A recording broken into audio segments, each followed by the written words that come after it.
வணக்கம். ஷாயனம. ஒரே ஒரு விஷயம். உங்கள் குடும்பத்தில் யாருக்கேனும் தொண்டை சம்மந்தப்பட்ட பிரச்சனை, பேச்சு தடுமாற்றம், திக்குவாயின்னு சொல்லுவாங்க.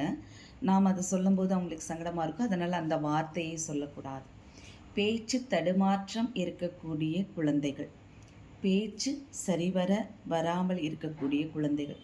நாம் குழந்தையாக இருக்கும்போது வசம்பு தேனெல்லாம் தடவி இந்த குழந்தைகளுக்கு தடவி பேச்சு வருவதற்கு உண்டான விஷயங்கள் எல்லாம் நம்ம முன்னோர்கள் அந்த வீட்டு குழந்தைகளுக்கு செஞ்சுருப்பாங்க. திருமணம் தாமதமாயிட்டே இருக்கும். 30 வயசாச்சு, 32 வயசாச்சு, ஏன் 40 கூட ஆயிருக்கு, இன்னும் மேரேஜ் ஆகலை அப்படிங்கிற ஒரு கவலை பெற்றவர்களுக்கு இருக்கும். சரியான வேலை கிடைக்கல அப்படிங்கிற கவலை இருக்கும். நல்லா படிச்சிருக்கேன், நல்ல மார்க் எடுத்திருக்கேன், ஆனால் இன்டர்வியூவில் நான் செலக்ட் ஆகலை அப்படிங்கிற வருத்தம் இருக்கும்.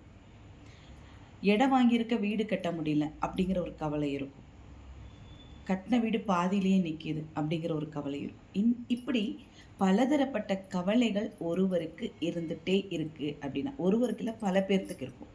அப்படி இருக்குன்னா இதுக்கு எல்லா பலனும் பயனும் நம்ம திருப்புகளில் இருக்குது. நம்ம திருப்புகளில் தொடர்ந்து ஒரு வாட்டியாவது, ஒரு தடவையாவது வீட்டில் இருக்கிறவங்க தினமும் ஒரு வேளையாவது படிங்க. திருப்புகளில் இல்லாத விஷயமே இல்லை என்று சொல்லலாம். அந்த அளவுக்கு புதையல் அதில் கொட்டி கிடக்கு, ஏராளமாக இருக்குது, தாராளமாக இருக்குது. நாம் அதை தாராளமாக தெரிஞ்சு கொள்ளலாம். அதை தெரிந்து படித்து பயனும் பலனும் பெற்றுக்கொள்ளலாம். திருப்புகளை பாட பாட வாய் மணக்கும். நம்முடைய பூர்வ புண்ணிய பலனானது திருப்புகளை படிக்க படிக்க நமக்கு கிடைக்கும். பகவான் கொடுப்பார். எல்லா விஷயமே அதில் இருக்குது. திருப்புகளை படிங்க.